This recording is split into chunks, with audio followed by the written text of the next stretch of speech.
Hello everyone, Professor Philip Travis. This week in American history, we'll look at the Vietnam War particularly. The dates for the Vietnam War, actually I have 1965 to 1973 here. Those dates are in a way misleading. I've chosen 1965 to 1973 because 1965 is the year in which the United States began the Americanization of the conflict, when the first ground troops landed at Da Nang. In 1973, of course, as that is when the Paris Peace Accords were signed between North Vietnam and the United States, which began the formal withdrawal of the United States from a combat role in the Vietnam War. However, as some of these images convey, the war and the experience for the United States was much longer than that. This, of course, is the American Embassy in Saigon, today, of course, named Ho Chi Minh City. This is the image of the evacuations from the embassy as the final offensive, the so-called Ho Chi Minh Offensive of 1975, subsequently toppled the South Vietnamese government with shocking speed. And so one of the most infamous or tragic images from this conflict comes at this time period 2 years after the signing of the Paris Accords. It's tragic because, of course, the United States and the ambassador of the in South Vietnam for the United States, Graham Martin, at the time, was left, he was woefully underprepared to evacuate. He did not expect, and many did not expect, that South Vietnam would fall, let alone fall as quickly as it did. However, because of that, the evacuations were incredibly chaotic.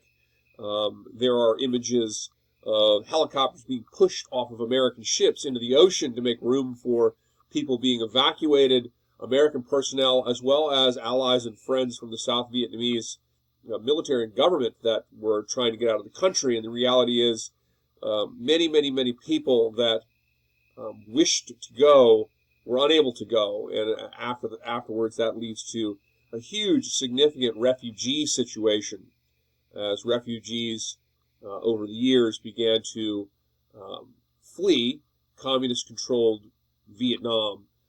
Many of these refugees became known as the boat people because they boarded boats quietly at night and went into the ocean hoping to be picked up by maybe an Australian ship. So the dates are much longer than this. This is Lyndon Johnson here. Lyndon Johnson here is signing the Gulf of Tonkin Resolution. And the Gulf of Tonkin Resolution is really significant. It's a really significant document in not only the Vietnam War, but also in American history in general. So the Gulf of Tonkin Resolution was signed in 1964. Again, before 1965. And of course, before I talk a little more about the Gulf of Tonkin Resolution, of course we know that the roots of the American war in Vietnam are much deeper than that. Of course, the United States supported the French in the French Indochina War. When the French collapsed, were defeated by the Vietnamese in 1954 at the Battle of Dien Bien Phu, the United States was funding and supporting a high and wide majority of the French effort there. And of course, in the 50s, the United States, following the creation of an American-centric and friendly government led by Ngo Dinh Diem, the United States, of course, hugely aided and supplied the Diem regime in South Vietnam, hoping to build a American-friendly, non-communist state in the South. And the Vietnam War for that government really began in 1958, was when the Viet Cong guerrilla insurgency directed from North Vietnam really began in 1958. And of course, the United States, first under Eisenhower, then under Kennedy, began the Advisors Program, which, of course, by the time Kennedy was president, that number of military advisors went all the way up to over 16,000. And of course, I think it peaked at 23,000, but that's just off the top of my head. And actually, those advisors, the idea was they were just there to help train and advise, show South Vietnamese ARVN, that's the Army of the Republic of Vietnam, ARVN officers and soldiers how to do things like fly American Huey helicopters and so forth. The reality was that, of course, American advisors were increasingly involved in combat operations. And actually, this process led to the Vietnam War is a very significant period for Americans. Obviously, on the one hand, almost 60,000 Americans died in Vietnam. At one time in the late 60s, 68, 69, there was 500,000 Americans in South Vietnam. Of course, maybe 1 million Vietnamese people died over the course of the French Indochina War and the American War. It's an incredibly destructive conflict. The United States dropped more tons of bombs into Southeast Asia than they did in all of World War II combined. It's an incredibly destructive conflict for people, for the place. It's also really, really significant for American society. The Vietnam War, of course, leads to a huge level, and we're going to talk about this next week. It leads to really a huge level of activism surrounding the Vietnam War and in other related areas. And it really, really contributed to a very tumultuous period of time in the 1960s. Another development associated with this, and one of the reasons that this was such a tumultuous period in ways, was because the Vietnam War sort of began to sow seeds of distrust in Americans. When military advisors during the Kennedy administration were not supposed to be engaged in combat, they were actually engaged in combat, and the United States was trying to cover up this. In fact, there were punitive measures taken on American journalists who were, printing stories that revealed these types of things under the Kennedy administration. This was revealed in the Pentagon Papers. The Gulf of Tonkin Resolution. The Gulf of Tonkin Resolution is the resolution that authorized the United States to use military force in Southeast Asia as it saw fit. This was presented by the U.S. Senate and signed by President Johnson. It was requested, of course, by President Johnson. But this was basically Congress, the U.S. Senate, more or less foregoing its constitutional right to declare war. And, of course, Congress has consistently done this since World War II. The United States has never declared formally, per the Constitution, the U.S. Congress has not formally declared war on another country since the Second World War, instead choosing to fight conflicts, whether the global war on terrorism with the war in Iraq, Afghanistan, and other places, or the Vietnam War. It's chosen to fight these wars under the justification of loose resolutions. And it's really the Gulf of Tonkin Resolution in 1964 that began this. Well, again, the Pentagon Papers, which were released when Richard Nixon was president. These were a leaked report created by the Defense Department, Robert McNamara, about U.S. involvement in Vietnam. And it's basically, it wasn't necessarily a lot of it was a report about the history of U.S. involvement. So it wasn't necessarily about upcoming battlefield operations. It was a leaked report about a source that documented confidentially the history of the U.S. involvement in Vietnam. It was done through the Defense Department under the direction of Robert McNamara, who was Kennedy and Johnson's Secretary of Defense. Well, this revealed all of these cases of misleading, whether it is Kennedy misleading about the role of advisors in Vietnam, or Lyndon Johnson, and the fact that when the Gulf of Tonkin incident occurred, this was in August of 1964, there was a report. They were patrolling. You see the map that Nixon's pointing out here. I'll point out right here. This is the Gulf of Tonkin. We had boats that were patrolling up here, and they were supporting South Vietnamese clandestine operations into the southern area of North Vietnam. On August 2nd, there was an engagement between warships, Vietnamese torpedo boats, and on August 4th, they went back in. Again, they are providing sort of support, not literal, not firing support, but intelligence, radio support, these types of things. And they're supporting South Vietnamese operations in this area of southern Vietnam. Well, on August 4th, they report that they're under attack again. And whether or not that attack happened is probably unlikely that attack actually occurred. It was a dark, foggy night. However, the United States was kind of looking for a justification here. The Johnson administration was kind of looking for a justification to find ways to sort of take greater control of the situation in Vietnam. Ngo Dinh Diem, the southern government, had collapsed after his assassination, and there was really great instability in South Vietnam. And so this kind of opened the door. And so anyway, the United States went to the Senate and basically said that we have been unprovoked and attacked in an unprovoked fashion in international waters.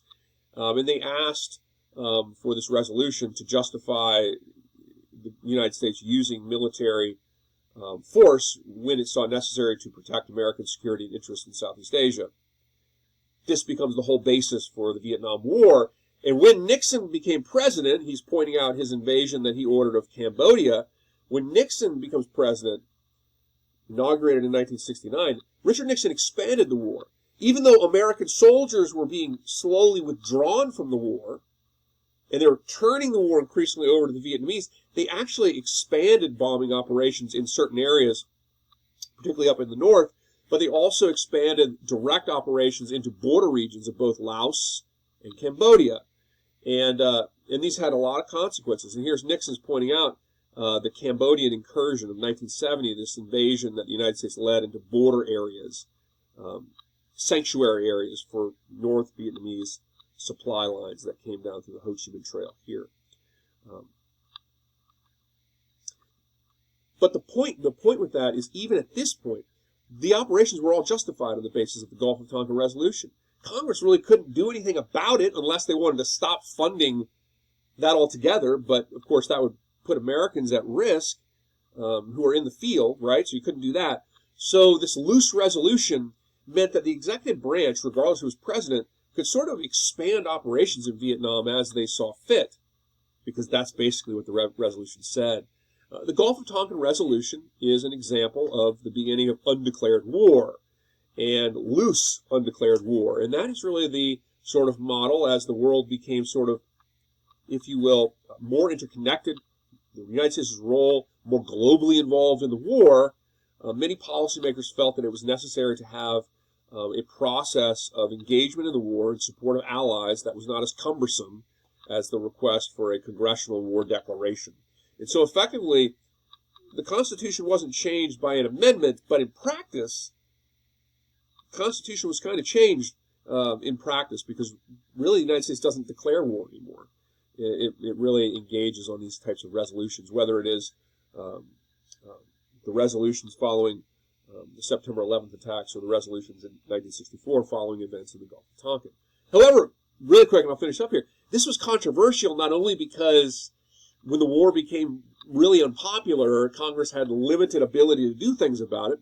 It's not only problematic for that reason, it's also that when Daniel Ellsberg leaks those Pentagon Papers in the early 1970s, not only does it display numerous cases of misleading information from the executive branch, of surveillance of Americans, of a myriad of things, some of which were questionable, some of which might have been regarded as illegal. Not only did you find that, but you also find with the Gulf of Tonkin Resolution, basically an attempt to sort of deceive the Senate on the full scale of things.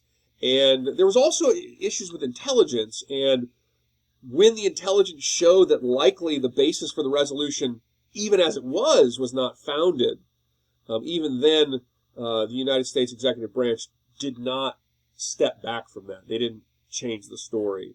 And so these were things that really began to sow seeds of distrust by Americans. And of course, when Richard Nixon is president, and this is not covered in the Pentagon Papers, but the distrust that the Vietnam War was sort of sowing only grows.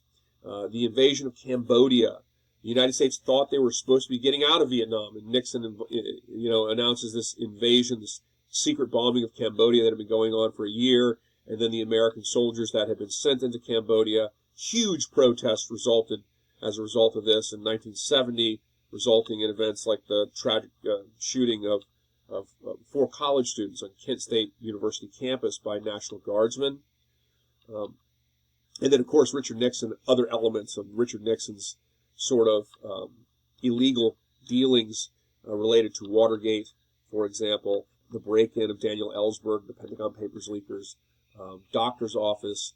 These began to come out in subsequent years, particularly after Watergate investigations began. And together, all of these, particularly during the height of the Vietnam War, revealed during the Pentagon Papers some of the misleading and in some cases illegal actions that the United States was taking in American society, first during the Johnson administration and then even on a greater level with the Nixon administration. He's really began to sow the seeds of a great deal of distrust in the United States from the American people of the ongoings of the executive branch. Another reason for this, and I'll stop short here, this is Morley Safer.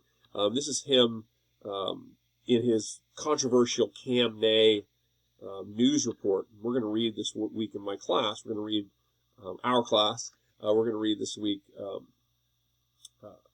about journalism during Vietnam, and we're going to talk a little bit about this. But Cam Ney was a really important report because it was a special report that documented American soldiers burning a Vietnamese village down. And this shocked a lot of Americans. So Vietnam was referred to as the television war. Now, I'll let you read in the piece by Chester Pack. I'll let you read about what the television reporting was like and help you to have an understanding about the nature of that reporting, because I think a lot of Americans have misunderstandings about how the war was generally covered. But nonetheless, the fact that the war was a television war, the fact that Americans heard news reports regularly on the 6 o'clock news also very much played into how Americans responded when the war began to escalate very significantly, particularly in events like the Tet Offensive of 1968. So it's a very incredibly important moment in American history, important for the constitutional reasons that Americans go to war. It's important because of the effect of the war on how Americans perceived their government. It's important for numerous levels of social activism, and we're going to get into some of the social activism next week in the class that resulted from this. So that's what we're doing this week. Please summarize the most important points. These are long announcements. I apologize for that. I promise I'll try to make them shorter in subsequent weeks. Let's have a great week. Just summarize what you think are the most important points from the video, and I'll see everyone this week. No discussion board this week. We have some other assignments this week, so we're not going to do a discussion board this week. There's going to be a video quiz, and this will be a build-up to an exam. All right, let's have a great week, everyone.